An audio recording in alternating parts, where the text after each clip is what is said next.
Hello everybody. How's everybody doing?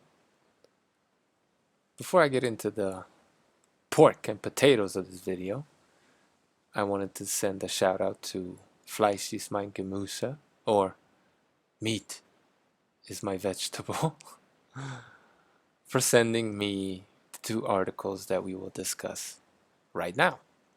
The first one comes to you from Japan Times, and it reads, Hawaii pig shipment after the war to be memorialized in Okinawa.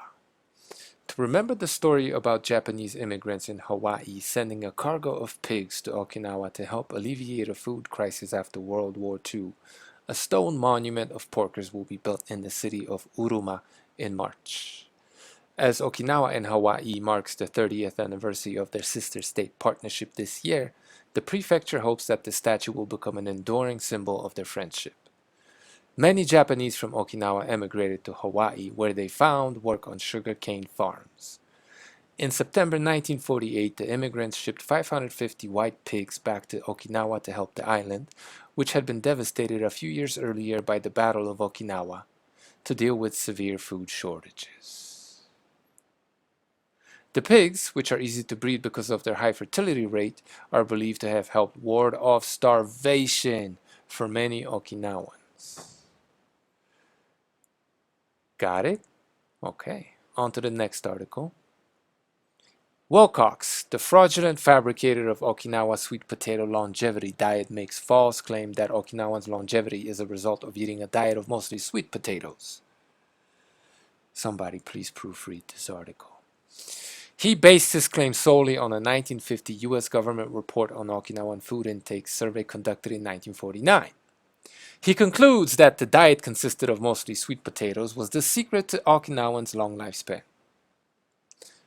Jesus. Sorry, not my fault. He concludes that the diet, which consisted of mostly sweet potatoes, was the secret to Okinawa's long lifespan. He also claims that the high number of old age people is the evidence of longevity. The raw truth is that before World War II, Okinawa's traditional diet wasn't high in sweet potatoes, but high in pork. And the high ratio of old age people in Okinawa Islands was the result of the U.S. invasion on Okinawa Islands during World War II, in which about half of Okinawa's young population was killed.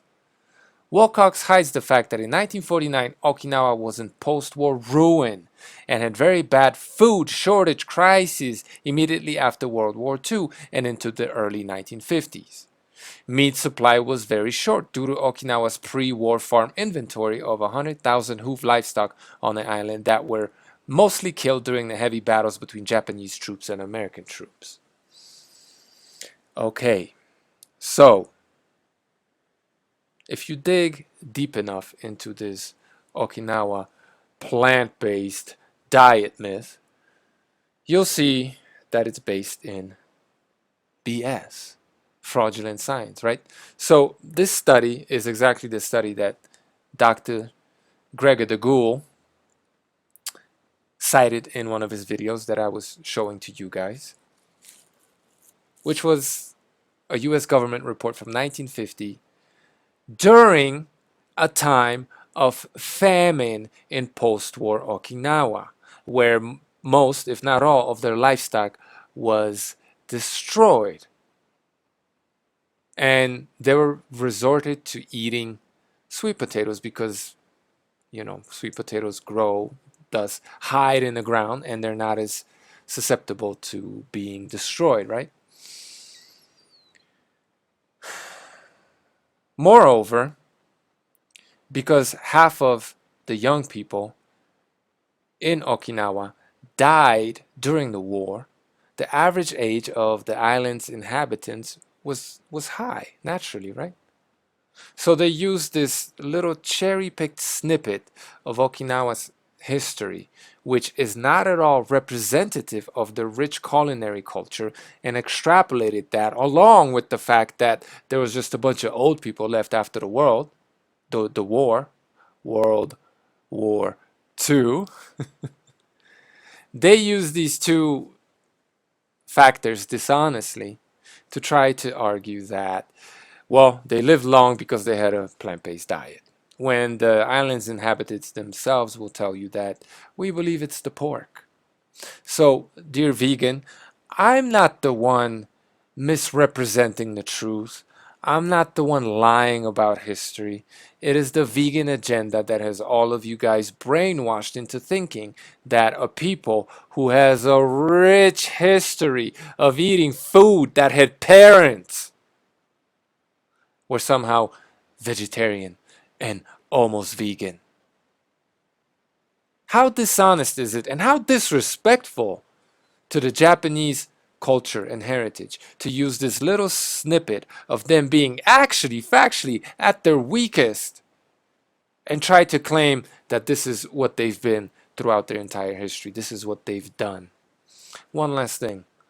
As I was doing my research for the previous video about the Okinawa diet, I had found out that they had over the years developed their own heritage pig breed. Now, if you know anything about breeding dogs, for example, it will take you roughly 30 years or so to develop your own breed if you start with a small select group of dogs that you're going to use to breed, and you control their breeding very rigorously, and you have a ton of luck on top of that, and you're selecting for certain traits, and you're very, very conscious in applying these breeding techniques. It'll take you roughly 3 decades, if you're very, very lucky, to develop a new breed of dog. Now with the pig, whose gestation period is roughly twice as long as that of the dog, that lives all over this island, that has a lot of different farmers and owners who are breeding and interbreeding these pigs, it's going to likely take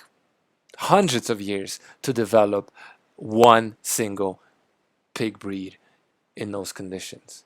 Meaning that if Okinawa has their own heritage pig breed, which by the way is endangered these days, which probably has a lot to do with most of them getting wiped out during the war,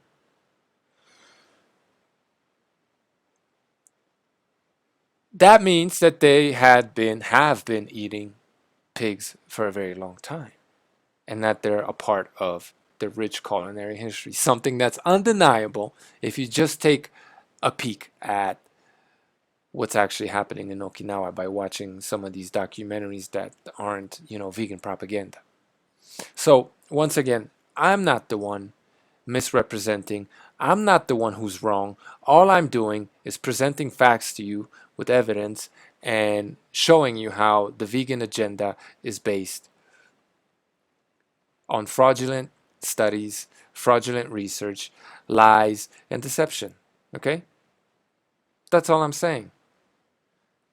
Thank you all for watching, listening. If you haven't yet, take the time to subscribe. Give the video a thumbs up, and definitely, definitely, definitely eat at least some foods that had parents. Take it easy.